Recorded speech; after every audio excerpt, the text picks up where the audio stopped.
Everyone, welcome to मेरा classes. मैं हूं डॉक्टर शाहीन मंसूरी, आपकी फ़िज़िक्स के एजुकेटर। हमारा असिस्टेंट प्रोफेसर की बैच स्टार्ट हो चुकी है। अगर अभी तक आपने इनरोल नहीं किया है तो जल्दी से इसमें इनरोल कर लीजिए। आज का हमारा टॉपिक है यूनिट फर्स्ट का vector algebra and vector calculus. Okay, so let's start. What is vector? Vector क्या होता है? हम सबको पता है कि वेक्टर एक ऐसी क्वांटिटी है जिसके अंदर कोई भी अगर फिजिकल क्वांटिटी उसका मैग्नीट्यूड भी हो और वो डायरेक्शन भी हो। For example velocity, acceleration, force, etc। Vector को हम कैसे डिनोट करते हैं? इस तरीके से। ओके, अगर इसको हमको लिखना हो तो इसको हम ऐसे लिखेंगे एक्स आई के प्लस ए वाई जे के प्लस ए जेड के। आई जे के क्या बताता है? ये हमारे डायरेक्शन को शो करता है। आई एक्स डायरेक्शन को, जे वाई डायरेक्शन को, के जेड डायरेक्शन को। ठीक है। स्केलर क्या होता है? ऐसी फिजिकल क्वांटिटी जिसमें ओनली मैग्नीट्यूड हो, डायरेक्शन नहीं होती उसके अंदर। For example mass, speed, distance, time, etc। ठीक है। स्केलर और वेक्टर आपको समझ में आ गया।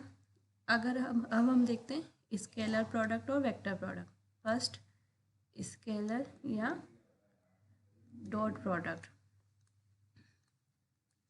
स्केलर या डॉट प्रोडक्ट क्या होता है? कोई भी अगर हम दो वेक्टर लें, अगर उनका डॉट प्रोडक्ट करें तो हमको क्या मिलता है?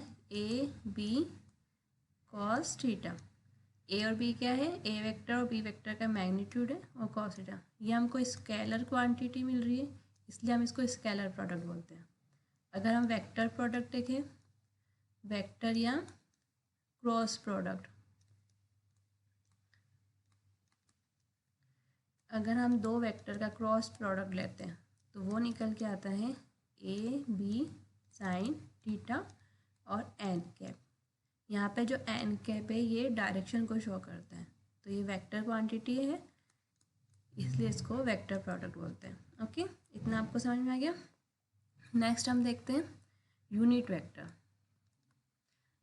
अगर हमें कोई भी वेक्टर है, लेट्स कंसिडर कोई ए वेक्टर है, इसका हमें यूनिट वेक्टर निकालना है, तो वो कैसे निकालते हैं? उसको हम ए कैप से डिनोट करते हैं।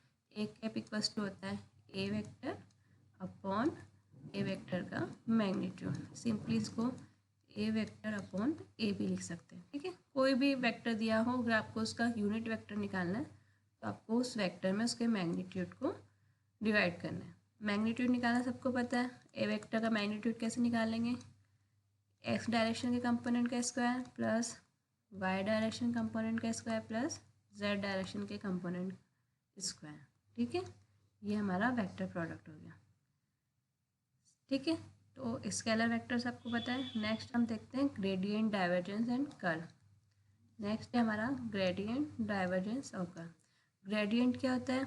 ग्रेडियंट हम हमेशा निकालते हैं किसी भी स्केलर क्वांटिटी का। किसका निकलेगा? स्केलर क्वांटिटी का निकलेगा, और जो भी टर्म निकल के आएगी वो होती है वेक्टर क्वांटिटी। ठीक है, तो gradient of a scalar is a vector quantity. ठीक, सिंपली ग्रेडियंट क्या होता है? डिफ्रेंशिएशन करना होता है हमको, एक्स डायरेक्शन में, वाई डायरेक्शन में और जेड डायरेक्शन में। ठीक है, तो ग्रेडियंट का फॉर्मूला आप यहाँ से देख सकते हैं, del x upon del X I plus del upon del Y J del upon del Z K. ठीक है, फिजिकल इंटरप्रिटेशन क्या होता है? ग्रेडियंट क्या होता है? चेंज को शो करता है। किसको चेंज करता है? Change of a scalar function, rate of change of a scalar function phi. ठीक है, with distance along the normal of the level surface. अगर हमको डायरेक्शन पूछे ग्रेडियंट की तो होती है अलोंग द नॉर्मल होती है। ठीक है, एक क्वेश्चन एग्जाम में आता है unit normal vector. Unit normal vector अगर आपको पूछे तो एन कैप वो होता है gradient of phi upon gradient of phi का मैग्नीट्यूड। कोई भी अगर आपको फंक्शन दे रखा हो, फाई हो गया, ए हो गया, स्केलर क्वांटिटी दे रखी हो, उसका सबसे पहले हमें ग्रेडियंट निकालना है, फिर उसके मैग्नीट्यूड से उसको डिवाइड करना है, तो हमको यूनिट नॉर्मल वेक्टर मिल जाएगा। ठीक है, यहाँ तक आपको समझ में आ गया। नेक्स्ट हमारा divergence, divergence of A vector field. अब याद रखना, डाइवर्जेंस हमेशा वेक्टर का निकलता है। ठीक है, और हमको वेक्टर क्वांटिटी ही मिलेंगी। डाइवर्जेंस कैसे निकालना है? जिस तरीके से हम कर्ल निकालते हैं इसको डेल क्रॉस वी से शो करेंगे। ठीक है, कैसे निकालेंगे? आई जे के डेल के तीनों component, del upon del X, del upon del Y, del upon del Z, और नीचे जो भी वेक्टर दिया होगा उसके तीनों कंपोनेंट, इसको हम सॉल्व कर लेंगे तो हमारे पास आई जे के डायरेक्शन के फॉर्म में टर्म आएगी, तो ये वेक्टर क्वांटिटी होता है। ठीक है, रोटेशन, इसका मेजरमेंट कैसे करते हैं? Rotation of A vector field and direct, क्या बताता है ये? Rotation of A vector field को बताता है। और डायरेक्शन ऑफ कर्ल क्या होती है? Along the axis of rotation. ठीक है, हम जिस भी डायरेक्शन रोटेशन ले रहे हैं वही डायरेक्शन ऑफ कर्ल होगी। इसके ऊपर भी जो भी अभी क्वेश्चन आएंगे हम न्यूमेरिकल्स में देखेंगे तो आपको इजीली पता चल जाएगा। ठीक है, नेक्स्ट होता है हमारे पास टेंजेंट प्लेन और नॉर्मल प्लेन की इक्वेशन। ये बहुत इंपॉर्टेंट टॉपिक है, एग्जाम में इससे न्यूमेरिकल्स बहुत पूछे जाते हैं। अगर आपको टेंजेंट प्लेन निकालना हो, नॉर्मल और नॉर्मल प्लेन निकालना हो, तो ये जो है ये टेंजेंट प्लेन की इक्वेशन है। सबसे पहले हमको क्या करना रहेगा? जो भी क्वांटिटी दे रखी होगी, इक्वेशन दे रखी होगी, उसका ग्रेडियंट निकालना है, फिर उसका डॉट प्रोडक्ट लेना है हमें आर माइनस आर के साथ। अब कैपिटल आर क्या है? X I plus Y J plus Z K. ठीक है, और स्मॉल आर क्या है? पोजीशन वेक्टर, जिस भी पोजीशन के अकॉर्डिंग हमको निकालना होगा, जैसे यहाँ पे एक्स वाई जेड, उसको यहाँ पे हम लिखेंगे। अभी हम न्यूमेरिकल करेंगे, आपको अच्छे से समझ में आ जाएगा। ठीक है, अगर नॉर्मल प्लेन की इक्वेशन निकालनी है तो उसके लिए हमें क्रॉस प्रोडक्ट लेना है, टेंजेंट की निकालनी है तो डॉट प्रोडक्ट लेना है। ठीक है, डाइवर्जेंस थ्योरम। डाइवर्जेंस क्या होता है? अगर हम को लेट्स से एग्जाम्पल में हमको सरफेस इंटीग्रल पूछा है, तो हम सरफेस इंटीग्रल ना निकाल के उसका डाइवर्जेंस ले लेंगे, फिर उसका वॉल्यूम इंटीग्रल कर लेंगे तो हमारे लिए ईजी हो जाएगा। तो डाइवर्जेंस थ्योरम क्या कहती है कि वॉल्यूम इंटीग्रल को हम सरफेस इंटीग्रल में कन्वर्ट कर सकते हैं। ठीक है, ये हमारी होती है डाइवर्जेंस थ्योरम, ये हमारे को न्यूमेरिकल्स में यूज़ आएगी। स्टोक्स थ्योरम क्या होती है? अगर लाइन इंटीग्रल को हम सरफेस इंटीग्रल में कन्वर्ट कर दें तो वो होती है स्टोक्स थ्योरम। इसमें क्या होगा? इसमें हमको कर्ल निकाल के फिर उसका सरफेस इंटीग्रल करना है। ठीक है, और डाइवर्जेंस में हमको डाइवर्जेंस निकालना है, वो सरफेस इंटीग्रल के इक्वल आएगा। और स्टोक्स थ्योरम में हमें कर्ल निकालेंगे, वो हमारे को लाइन इंटीग्रल के इक्वल आएगा। ठीक है, अब हम यहाँ पे न्यूमेरिकल्स करते हैं, इनके थ्रू आपको सारे कंसेप्ट आपके क्लियर हो जाएंगे। फर्स्ट क्वेश्चन है हमारा, the equation of the plane that is tangent to the surface X Y Z equals to 8 at the point 1 2 4। ठीक है, यहाँ पे हमको क्या करना है? टेंजेंट की इक्वेशन निकालनी। किसकी निकालनी? टेंजेंट की। तो हमको क्या करना पड़ेगा? हमको डॉट प्रोडक्ट लेना पड़ेगा। सबसे पहले तो हमको जो इसको कंसिडर करो, let phi equals to X Y Z. ठीक है, माइनस एट इक्वल्स टू 0। इसको हम क्या करेंगे? सिर्फ ये वाली टर्म कंसिडर करते हैं। ठीक है, five equals to X Y Z ले लिया। अब इसका सबसे पहले तो ग्रेडियंट निकालो।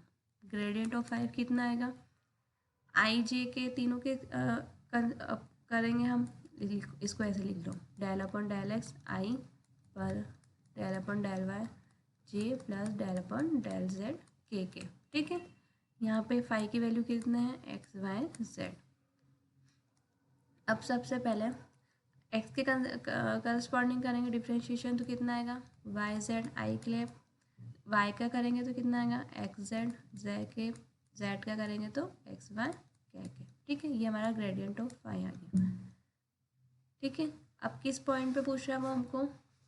1 2 4 पे, तो इसका मैग्नीट्यूड निकाल लो। 1 2 4 पे क्या निकाल रहे हैं हम? इसका मैग्नीट्यूड। तो मैग्नीट्यूड कितना आ जाएगा? यहाँ पे पुट करो, 2 और 4 करोगे तो कितना आएगा? 8 आएगा। ठीक है, उसका हमको क्या करना होता है? स्क्वायर करना होता है। प्लस एक्स जेड की वैल्यू कितना आएगी? 4, 4 का स्क्वायर प्लस एक्स वाई कितना आएगा? 2, 2 का स्क्वायर। तो ये हमारे पास निकल के आ गया, कितना आ जाएगा ये? 84। ठीक है, अब हमको क्या करना है? इक्वेशन ऑफ प्लेन निकालनी है।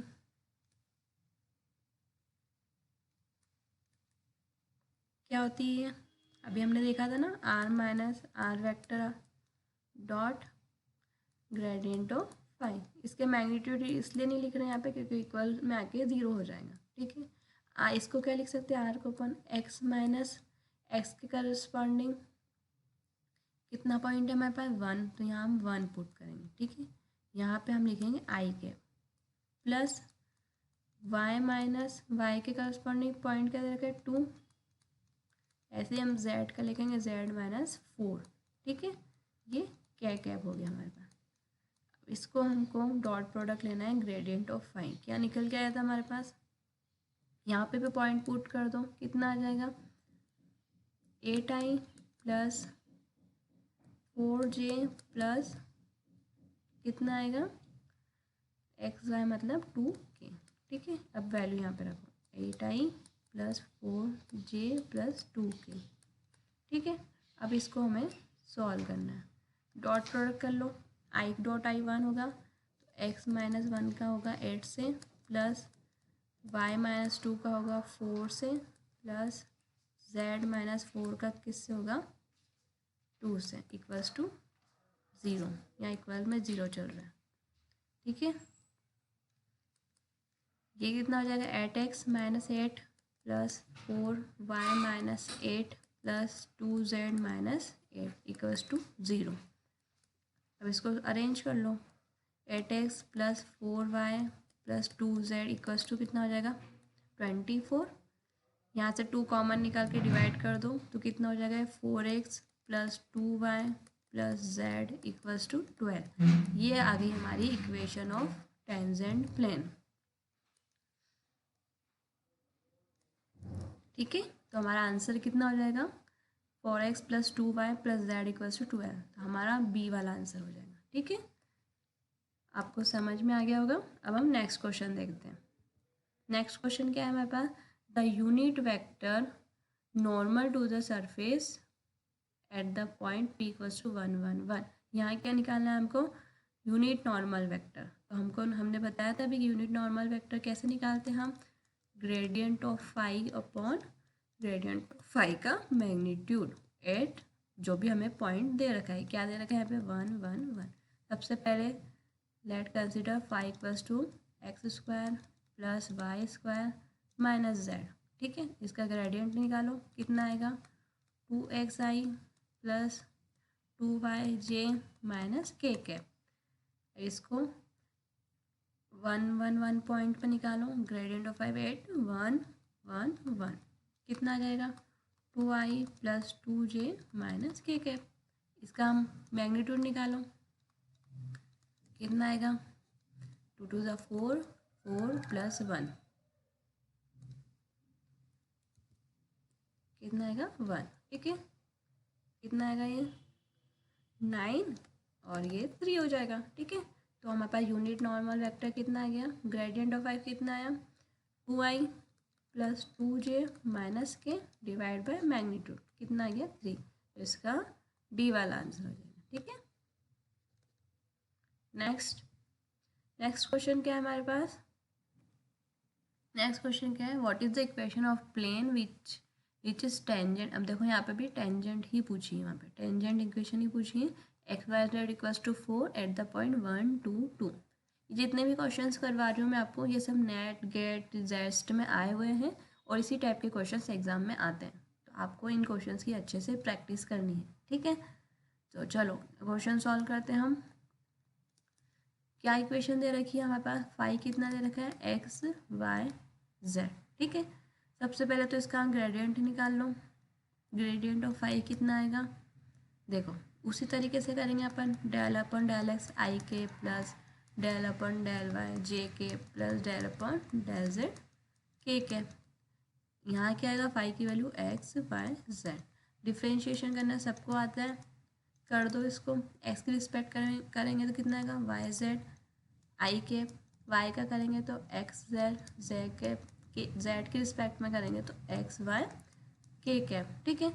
किस पॉइंट पे निकालना है हमको 1 2 2। देखो ये सेम ही क्वेश्चन है, बस पिछली बार में पॉइंट अलग थे, इस बार पॉइंट अलग है, ठीक है। तो कभी कभी सिमिलर क्वेश्चंस भी आ जाते हैं, तो इसलिए आपको PYQ की अच्छे से प्रैक्टिस होनी चाहिए। ठीक है। अब पॉइंट रख दो इसके अंदर 1 2 2 2 और 2 रखेंगे पे वाई जेड की value 4i cap plus 2j cap plus 2k cap. इसका मैग्नीट्यूड निकाल लो। मैग्नीट्यूड निकालने की ज़रूरत नहीं है यहाँ पे क्योंकि वो इक्वल्स टू 0 में चला जाएगा। अब इक्वेशन ऑफ टेंजेंट प्लेन लिखो।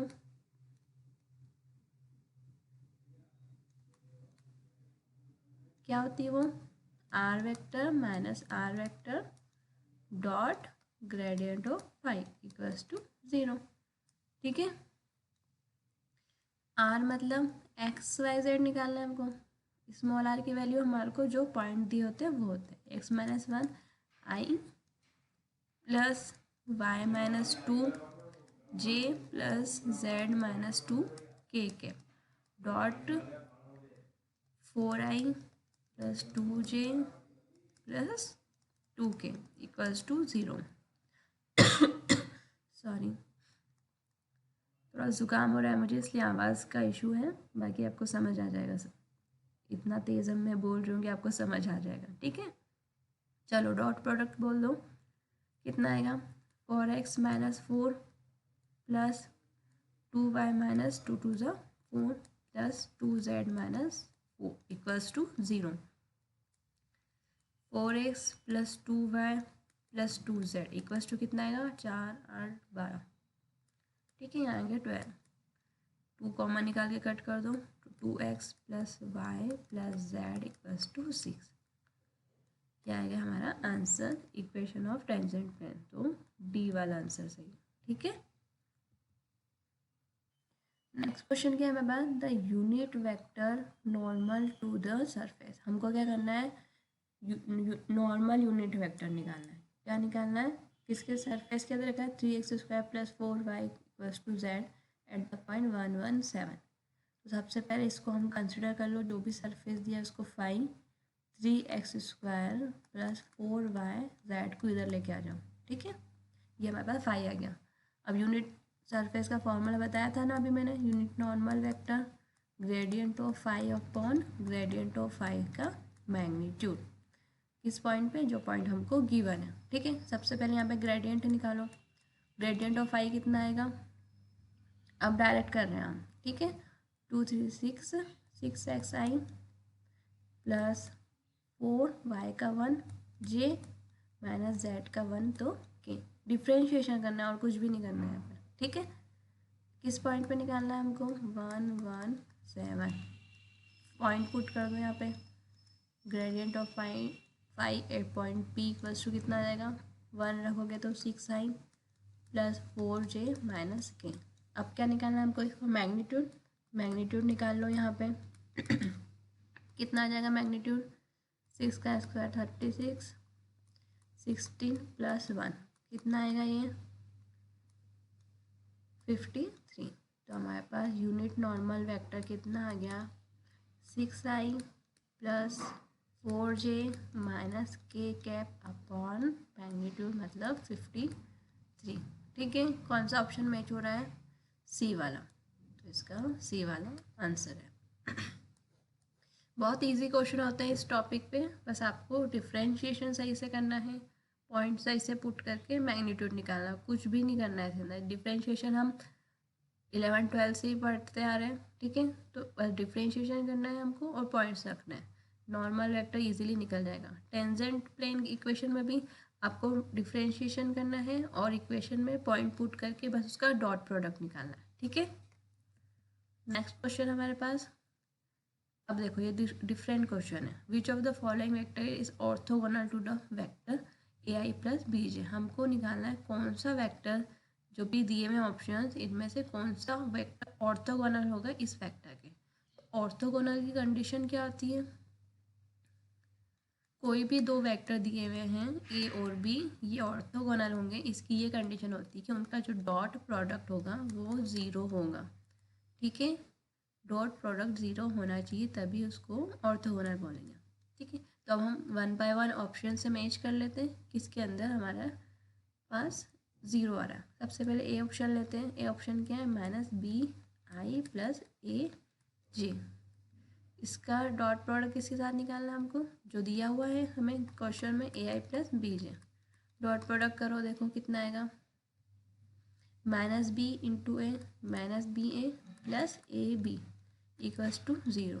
तो हमारे पास फर्स्ट ही ऑप्शन में 0 आ गया, इसका मतलब ऑप्शन 1 हमारा करेक्ट है। अभी हम दूसरे ऑप्शन को भी चेक कर लेते हैं। बी वाले को चेक करो, -ai plus B J, dot product किसके साथ निकालना है इसका हमें, ai प्लस बी जे के साथ, ठीक है। कितना आएगा, -a² plus b² not equals to 0, मतलब ये ऑर्थोगोनल नहीं है। सी वाला चेक करो, क्या है, -ai प्लस -b जे, डॉट प्रोडक्ट किसके साथ करना है इसको, ai प्लस बी जे के साथ, कितना आ जाएगा ये, -a² minus b² not equals to 0, ये भी ऑर्थोगोनल नहीं है। डी वाला क्या है, -bi plus -aj, ai plus bj, कितना आएगा ये, -ba और -ab, ये भी इक्वल्स के 0 नहीं है, इसका मतलब ये भी ऑर्थोगोनल नहीं है। तो ऑप्शन 1 में ही हमारे पास आया था डॉट प्रोडक्ट 0, तो वो ऑर्थोगोनल है। तो ऑर्थोगोनल की कंडीशन याद हो गई, डॉट प्रोडक्ट हमारे पास 0 होना चाहिए, ठीक है। तो हम इसको ऑप्शन से ही इसको चेक कर सकते हैं, ठीक है। नेक्स्ट क्वेश्चन है हमारे पास, the unit normal vector at the point, ये पॉइंट दे रखे on the surface of the ellipsoid, ellipse की इक्वेशन दे रखी, इसके करस्पॉन्डिंग हमें यूनिट नॉर्मल वेक्टर निकालना है, ठीक है। तो सॉल्व करो इसको।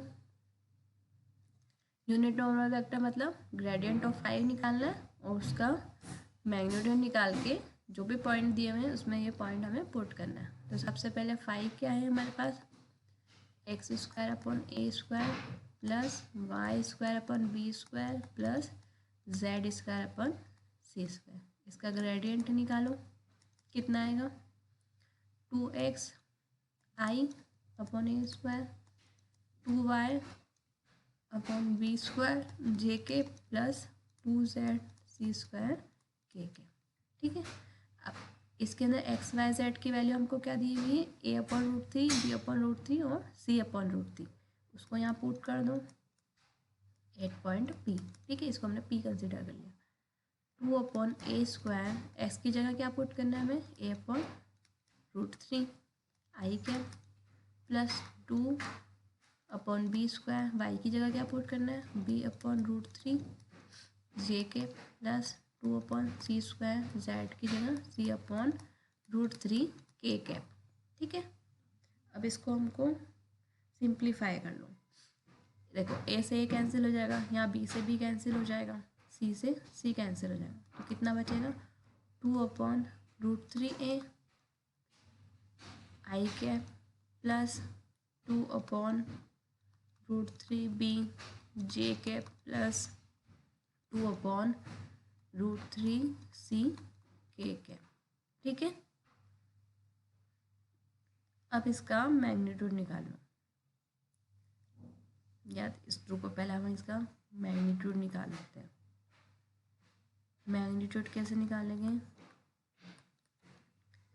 √ऑफ x कंपोनेंट का स्क्वायर मतलब 4/3a² plus 4/3b² plus 4/3c²। अब इसको देखो एलसीएम ले लो, एलसीएम ले लोगे तो यहाँ पे कितना आ जाएगा, देखो 3 तो सबके साथ कॉमन है, 3 को सबके साथ कॉमन है तो इसको बाहर निकाल लो, 1/√3 कर लो, ठीक है। ऊपर से 4 कॉमन निकलेगा तो 2 हो जाएगा, 2/√3 निकाल लिया, अंदर बचा 1/a² plus 1/b² plus 1/c², ठीक है। तो 2/√3, अब यहाँ पे एलसीएम ले लो तो कितना आ जाएगा, a², देखो a², 1/a², एलसीएम आएगा हमारे पास a², b² और c², ठीक है। यहाँ पे कितना आ जाएगा, b² plus b² c² plus a² c² plus a² और b², ठीक है।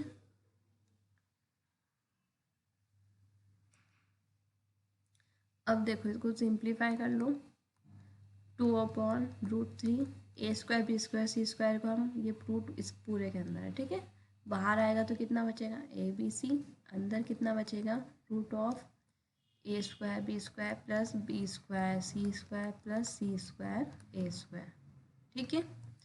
अब ये हमारे पास क्या आ गया, ग्रेडियंट ऑफ फाई का मैग्नीट्यूड। इसको हमें पुट करना है, जो हमारा फॉर्मूला होता है N cap equals to gradient of phi upon gradient of phi का मैग्नीट्यूड, यहाँ हमें पुट करना है, ठीक है। ग्रेडियंट ऑफ फाई कितना आया था हमारे पास, ये रहा, N cap equals to gradient of phi upon gradient of phi का मैग्नीट्यूड, ठीक है। तो एन यूनिट नॉर्मल वेक्टर कितना आएगा, ग्रेडियंट फाई कितना था, 2/√3 A B C, 2/√3 A I cap plus 2/√3 B J के प्लस 2/√3 सी के कैप, और ग्रेडियंट ऑफ फाई कितना निकल गया है हमारे पास, 2/√3 A B C A square B square, ठीक है। 2/√3 ए बी सी, यहाँ पे root of A square B square plus B square C square plus C square A square, ठीक है। अब क्या करोगे, इस पूल ऊपर से 2/√3 कॉमन निकल जाएगा, वो इसके साथ कैंसिल हो जाएगा, ठीक है। ये नीचे जो ए बी सी ये ऊपर चला जाएगा, तो मैं यहाँ पे डायरेक्ट कर रही हूँ, ये कैंसिल हो जाएगा, ठीक है।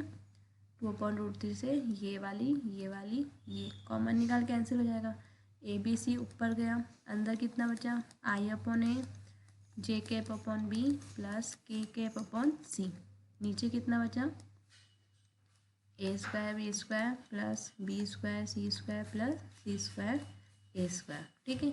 अब ए बी सी को अंदर भेज दो, ए से कैंसिल हो जाएगा, कितना बचेगा, बी सी आई कैप, यहाँ कितना बचेगा, C A J cap plus A B K cap, नीचे कितना बच रहा है हमारे पास, A square B square plus B square C square plus C square A square, ये हमारे पास यूनिट नॉर्मल वेक्टर आ गया, ठीक है। इसका ऑप्शन ए करेक्ट होगा। इसमें ये सी एस आर नेट का ही क्वेश्चन है, यहाँ ऑप्शन में मिस्टेक थी, यहाँ नीचे बी स्क्वायर सी स्क्वायर ए नहीं था, ठीक है। तो ये मैंने लिख दिया, ये आप सॉल्व कर लेना, ठीक है। तो ये क्वेश्चन हो गया, आपको समझ में आ गया। नेक्स्ट हम देखते हैं, नेक्स्ट देखते हैं हम नेक्स्ट क्वेश्चन क्या है हमारे पास,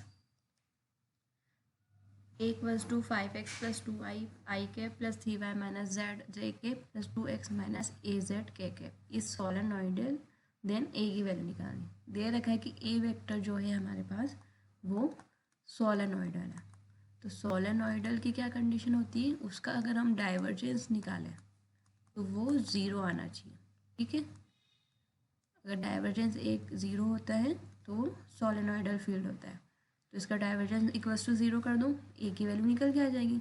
डाइवर्जेंस निकालना है हमको ए का, डाइवर्जेंस क्या होता है अभी बताया था मैंने स्टार्टिंग में, del upon del X I के plus del upon del Y J के plus del upon del Z K dot A vector क्या दे रखा है हमारे पास, 5x प्लस 2y आई के plus 3y minus Z J के प्लस 2x माइनस ए Z K, ठीक है, इक्वल्स टू ज़ीरो हम बाद में रखेंगे, ठीक है। डाइवर्जेंस निकालो, एक्स के डॉट प्रोडक्ट है तो आई डॉट आई ही होगा, आई डॉट जे ज़ीरो हो जाएगा, ठीक है।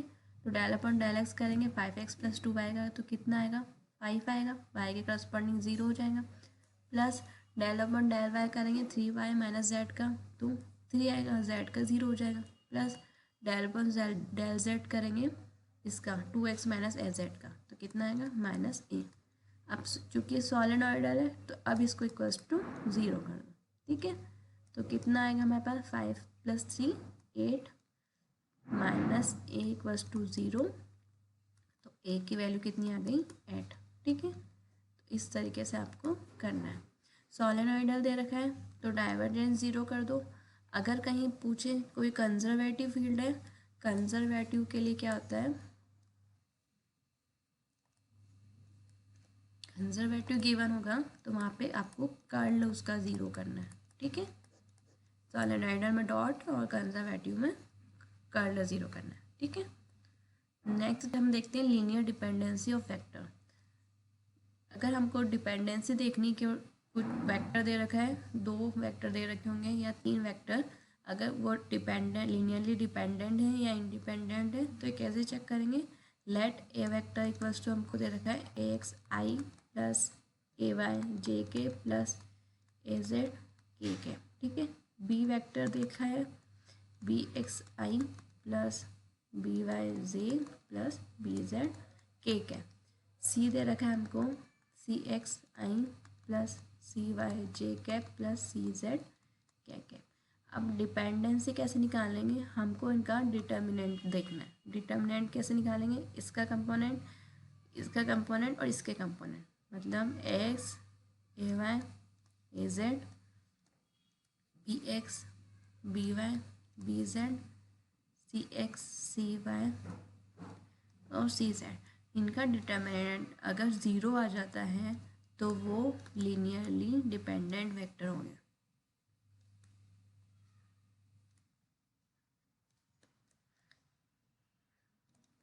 मतलब ये तीनों वेक्टर आपस में एक दूसरे पे डिपेंड कर रहे होंगे, ठीक है। अगर नॉट इक्वल्स टू 0 आ जाता है तो ये इंडिपेंडेंट होंगे,